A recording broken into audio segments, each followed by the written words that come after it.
Jonquel Jones body checks Caitlin Clark to the floor, and the refs swallow their whistles. No foul.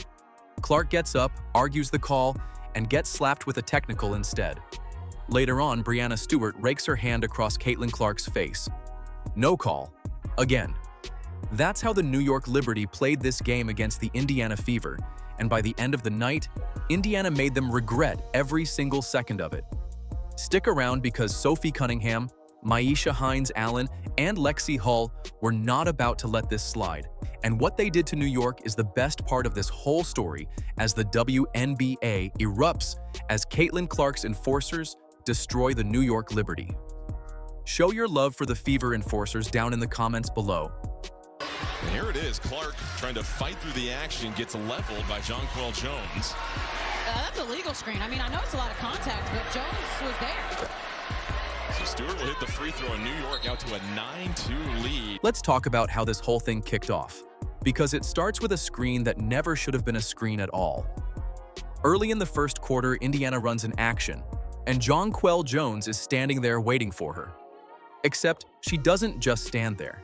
A real screen means you plant your feet, you take the contact, you let the defender run into you. Jones does the opposite. She squares up and drives forward right as Clark gets there, and the collision sends Clark straight to the floor. That's not a screen, that's a hit. The broadcast called it legal because Jones technically had position. But position doesn't matter if you're moving into the guy running at you instead of holding still like the rule actually requires. And then a technical is called. And I believe that was against Caitlin Clark. So a very hard screen. Clark hits the deck hard, and anyone watching live could see the frustration on her face the second she got up. She says something to the official standing right there, the same official who watched the whole thing happen and did nothing about it. And instead of a whistle on Jones for the illegal contact, the whistle goes the other way. Technical foul, Caitlin Clark. Not for what happened to her, but for how she reacted to what happened to her. People are like, well, she was still. What part of still do they not understand? She moved right as Caitlin Clark was getting to her, and her shoulder is dipped. A legal screen, that is not how they teach setting screens. Stephanie White addressed it after the game, and she didn't come out swinging at the refs directly. Instead, she talked about being smart with Clark's technicals, about managing the long season and knowing exactly where her star player stands on the count. That's the frame White chose in public. Behind that framing, though, is a number that should worry every Fever fan watching this season play out. This technical is Clark's 6th of the year. 8 technicals trigger an automatic 1-game suspension under WNBA rules, and every 2 after that adds another ban. So Clark sits 2 away from actually missing a game, not because of anything she did wrong on that play, but because a screen turned into a collision and nobody blew the whistle.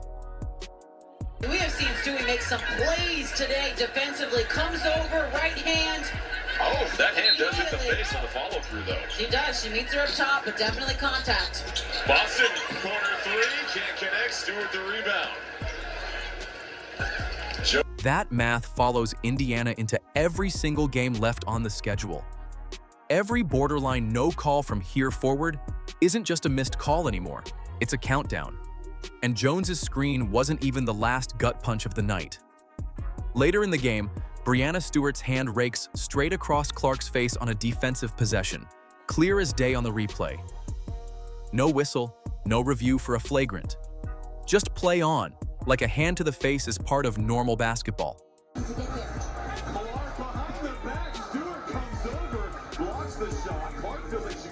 Defensively comes over, right hand.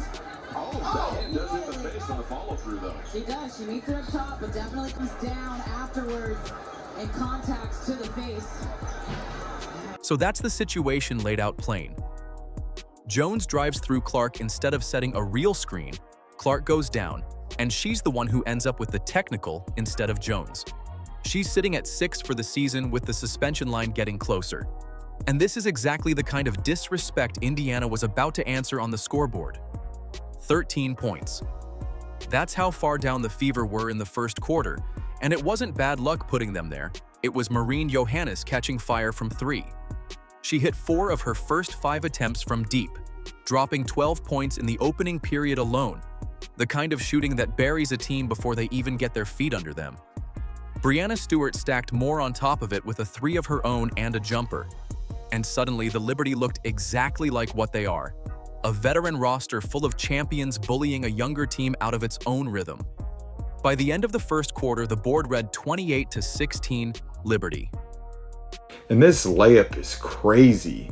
She gets fouled multiple times. Look at this, at the 3-point line, gets crushed by the defender, spin move, gets hit again over 2 defenders, a 7-foot wingspan, the Kareem Abdul-Jabbar hook shot, like ridiculous. She can do it all. She's amazing. Clark wasn't at full strength either. This was Indiana's first back-to-back in 2 seasons, and her minutes were being managed with that in mind. She was fighting through foul trouble and the technical from that Jones no call, and her shot wasn't falling the way it had the night before.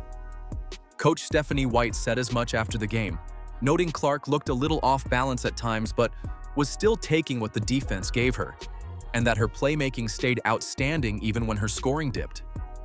Meanwhile, New York kept getting whistles their way, and the Fever offense sputtered under the weight of a deficit that could have snowballed into something ugly fast. 3 to shoot. Mitchell has to hurry. Oh, Estier, she fell. Mitchell buries the 3. Oh. This is what it takes to win. And just off the jab step alone, Astier might have already been a little off balance, but Mitchell elects to not use the dribble, uses the jab, and then sets herself up for a knockdown. Instead, Sophie Cunningham decided the Liberty weren't running away with this one. She buried a 3 from 23 feet, then another from 27, both off passes from Monique Billings, and every one of them landed right when Indiana needed air. Cunningham's shooting kept the game within reach instead of letting it turn into a laugher, and it gave the rest of the roster something to build from instead of chase. Are you kidding me? What a courageous shot from Kelsey Mitchell.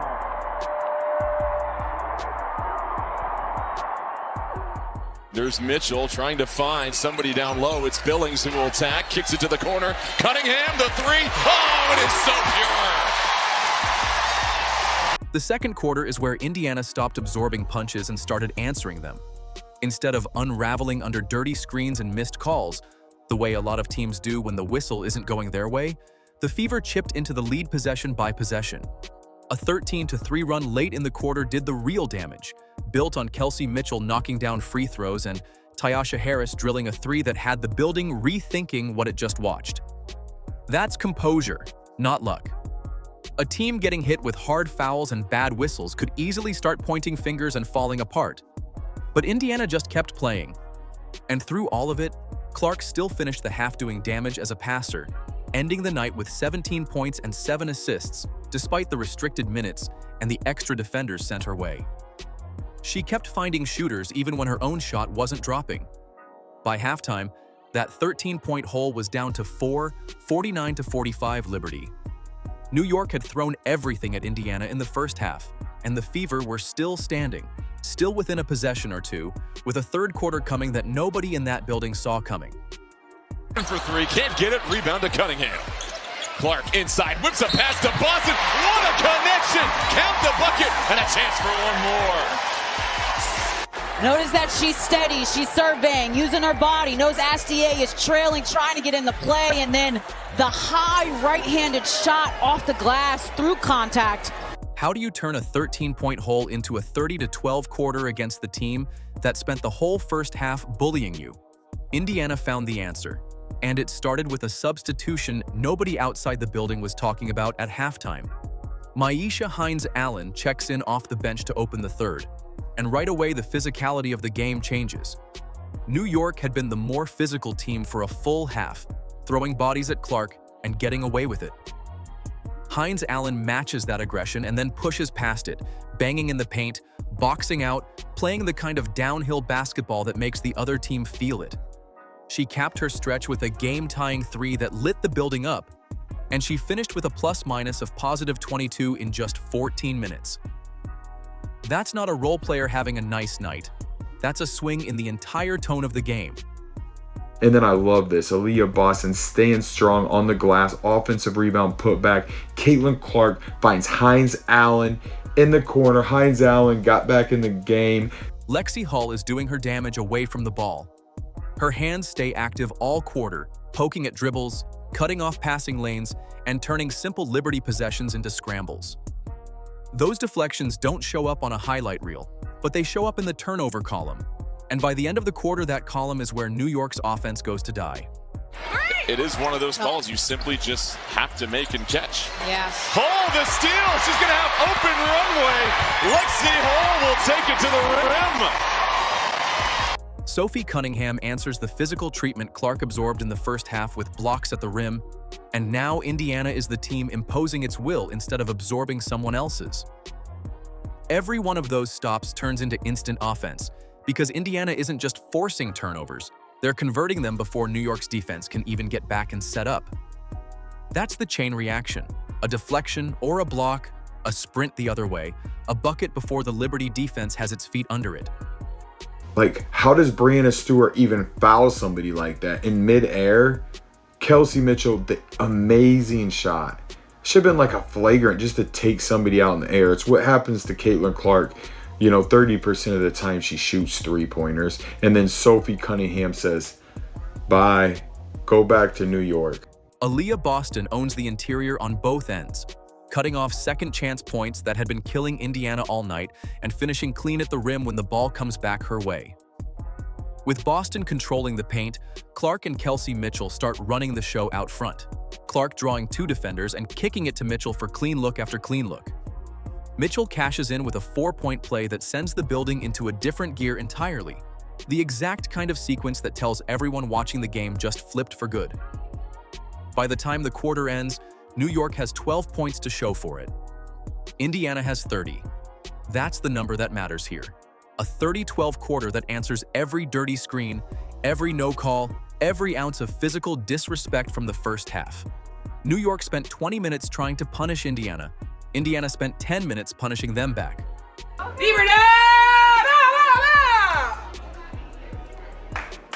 Dubs. Back-to-back Dubskis. Dub!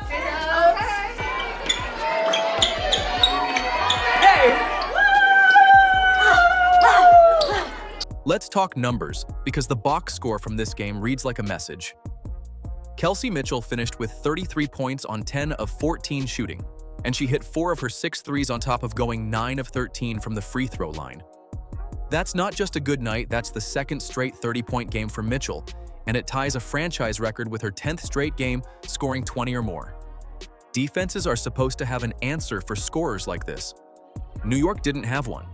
Man, is she a bucket? Kelsey Mitchell, you blink and she is gone. Oh, but it's too much Mitchell. Look at Mitchell. She's a blur down the... Oh, count the basket. Mitchell has to hurry. Oh, STA, she fell. Mitchell buries the three. Wisely pulls it out. Mitchell for three. Oh, she drinks it. Mitchell still showing plenty of endurance. Rises up. Oh, are you kidding me? I That's tell you tough. what, Ice. So tough. She's so tough. Her third quarter alone should scare every team left on Indiana's schedule. Mitchell dropped 14 points in that period on 5 of 6 shooting, which means she outscored the entire Liberty roster by herself. In a quarter, New York only managed 12 points in. That's the exact stretch that broke this game open, and it's the stretch that broke New York's spirit along with it.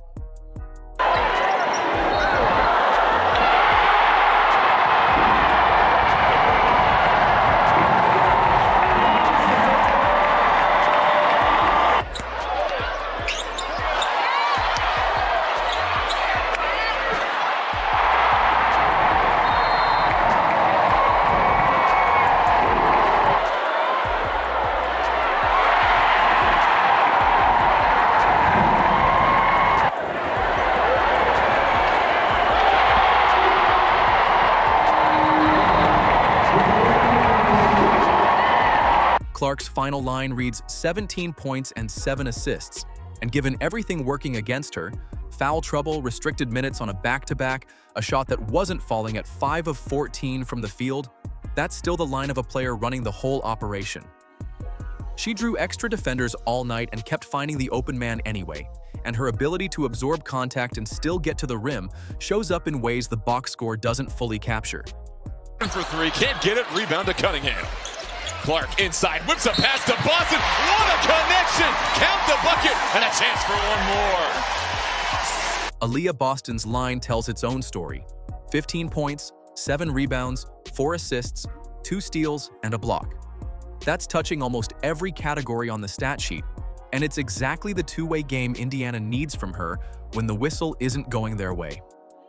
Boston anchored the interior on defense and still found ways to finish clean around the rim on offense. Ty Harris came off the bench and put up 11 points and 4 assists.